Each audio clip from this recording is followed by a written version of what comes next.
შალვა ნუცუბიდის და იონე ვაკელის გზაჯვარედინზე ვართ. ეს ის ქუჩაა, რომელიც რესპუბლიკურ საავადმყოფოსთან ჩადის და აქ ძალიან ბევრი კვების ობიექტია. ჩვენ რამდენიმე წლის წინ თითქმის ყველა გვაქვს გადაღებული, მაგრამ აი ეს საცხობი ეხლა აღმოვაჩინეთ. ეს არის საცხობი გურმანი. როგორც მითხეს, რომ შემოვედი, რომ ეხლა ყველაზე ცხელი პერიოდია დღის, ძალიან ბევრი მომხმარებელი ყავთ. აქედან გამომდინარე, არის ცოტა მიულაგებელი სიტუაციაო, მესმის და ვხედავ, მაგრამ ისიც უნდა აღვნიშნო, რომ ჭერი არის იდეალურად გაკეთებული, კედლები სუფთა არის, მაცივრები სუფთა არის, დახლზე სუფთა სინებზე არის განლაგებული პროდუქცია, ოღონ ყოვლად დაუშვებელია და არასასიამოვნოა, აი ნაგვის ყუთი უნდა იყოს, თავზე უნდა ეფარებოდეს და პარკი უნდა იცვლებოდეს და აი ესეთ კოლოფებში ჩაყრილი ნაგავი კვების ობიექტზე, რომელსაც აქვს რაღაც გარკვეულ მომხმარების აღიარებაზე პრეტენზია, აი ეს დაუშვებელია. უჟანგავით არის ყველაფერი ძირითადად მოპირკეთებული. ნახეთ, იატაკზე ვიტყოდი, რომ აუცილებლად სასწრაფო დასასუფთავებელია, იმიტომ რომ ფეხი ცურავს და თქვენთვისაც რისკ ფაქტორი არის. ფქვილი უნდა იყოს აუცილებლად დადებული სიმაღლეზე და იატაკზე არ უნდა იყოს. მოდით მაცივრებიც ვნახოთ. მაცივრებზე ტემპერატურული რეჟიმის კონტროლი მიმდინარეობს, იმიტომ რომ ამას თავისი კონტროლი პროგრამა აქვს. მაცივარი სათანადოდ უნდა იწმინდებოდეს აუცილებლად. უფრო ხშირად ყველაფერი აი ნახეთ, აი ეს არ უნდა იყოს, ეს უნდა იწმინდებოდეს. პარკებშია მოთავსებული ცომები ცალკე და ამოდის მაცივარი ჩართულია, კი ბეტონო ჩართულია. ეს რა გაქვთ? ეს ლობიო არის და ანუ შიგთავსებია გაკეთებული, ხო? შიგთავსებზე ვადები ხომ და იყოს მინიშნებული, თუმცა ისეთი მუშაობა გაქვთ, რომ ვიცი, რომ ეს დიდხანს არ გაჩერდება და ხშირად იცვლება მესმის, მაგრამ მოთხოვნა გამწევს თქვენ თვითონ ხედავთ. ახლა მე რო არ გითხრათ, გაწმენდილია, მაგრამ იქ სამწუხაროდ დასასუფთავებელია, თან ძალიან სერიოზულად, იმიტომ რომ წვეთა სამწუხაროდ იქ მიმდინარეობს. ზეთი სუფთაა, ნახეთ. აი ზეთი გამოცვლილია. აქ გამოცვლილია და აქ ეტყობა უფრო ხშირად ხმარობენ. მრავალჯერადი ზეთია და ფერი კი აქვს ნაცვლელი, მაგრამ ყოველ შემთხვევაში ლექი არ აქვს.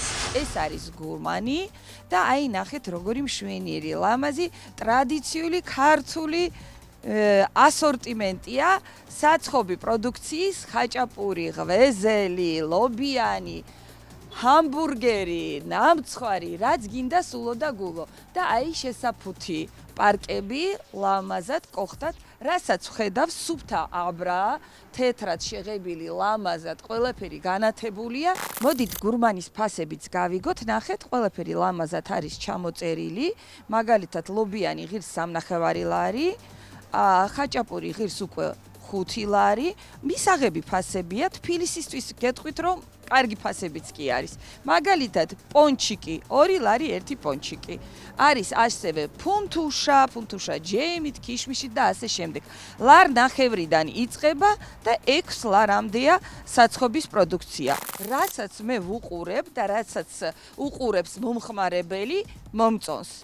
აი, პატარა შენიშვნები, რომელიც მადონამ გაუკეთა უკვე ზარეულებს, ამასაც ვფიქრობ გაითვალისწინებენ. მე მაინც უფრო დადებითად შევაფასებ ამ საცხობს, რომელიც მდებარეობს რესპუბლიკურ საავადმყოფოსთან იონე ვაკელის 2A ნომერში. მომსახურე პერსონალი საპირფარეშო, მე თქმა უნდა, უკეთესია, რომ უკეთესი იყოს. და სიგარეტს აქ არ უნდა ეწეოდნენ. ძალიან ბევრი ნივთებია, რომელიც იბუდებს და ინახავს მტვერს. ამ ტერიტორიას დაალაგებას მოგცემთ რეკომენდაციას, დაალაგეთ აუცილებლად, იმიტომ რომ იქ ძალიან ბევრი აბლაბუდებია. აქ გავიმეორებ კიდე, რომ ჭერი არის იდეალურად გაკეთებული, კედლები ბოლომდე ჩასმულია კაფელმეტლახში და მათი დასუფთავება ძალიან მარტივია. იატაკი ამოტეხილები არ არის, აი ეს არ არის ამოტეხილები, ერთგვაროვანია, მაგრამ დასასუფთავებელია და დაგვრჩა მაცივარი და სანელებლები. კი ხედავთ, აუცილებლად სანელებლების დასტიკერებული უნდა იყოს. დანარჩენი აი ყველაფერი უჟანგავია აბსოლუტურად და საკმაოდ ძვირად ღირებული მასალაა გამოყენებული და კარგი მასალაა გამოყენებული, მაგრამ აი მათ სიوارს ვერანაირად ვერ მოგიწონებთ ჩემო ძვირფასებო. აი ასეთ მდგომარეობაში იყოს დაჭრილი პომიდორი და მე ამას პიცისთვის გამოიყენებდეთ, სრულიად დაუშვებელია. კვერცხი უნდა იყოს ცალკე მოთავსებული და აუცილებლად უნდა იყოს კონტეინერში, რომ აი ზუსტად სალმონელათი დაბინძურება არ ხდებოდეს და ბოსტნეული მაინც პარკებში ან რამე კონტეინერში მაინც იყოს, ერთმანეთით რო არ დააბინძურონ. შემწვარი ქაბაბიც აი ესე არ უნდა იყოს, მე ამას რა თქმა უნდა რაღაცას გაუკეთებენ და შემდეგ რეალიზაციაში გაუშვებენ. ესაც დაუშვებელია, პროდუქტი ყველა აბსოლუტურად არის ვადიანი. სოსიციც ახალი შემოტანილია და ძეხვებსაც აქვს შენახვის ვადა. კოროზია არის კოროზირებული, მითხეს რომ მიმდინარეობს დალაგებაო, აქ მექანიკური დამუშავება მიმდინარეობს სინების, მაგრამ აი ეს ალბათ საღამოს უნდა ხდებოდეს და არა დღე, როდესაც პროდუქტი მზადდება, იმიტომ რომ აი ამ სინების, გახეხილი სინების აი ეს ნამწვი აი ესე პროდუქტში იყრებოდეს, ესეც არასწორია. აი ნახეთ, ესეც ნამდვილად არასწორია. გაკეთებული ბევრია, მაგრამ ძალიან ბევრია კიდე გასაკეთებელი და ალბათ მეტი ყურადღება გმართეთ ჩემო ძვირფასებო. თუმცა აბსოლუტურად ყველას ახურია თავზე, ყველას თავისი ფუნქცია აქვს, ვინცაც ფულთან აქვს შეხება, ის არაკეთებს პროდუქტს, ესე ძალიან მომწონს, ღუმელებიც არაჩვეულებრივი აქვს, გამწოვებიც წესრიგში აქვს, მაგრამ აი ის, რასაც მე ვამბობ, როდესაც გემრიელ კერძს აკეთებ, მარილიც და წიწაკაც ზომიერი უნდა ქონდეს.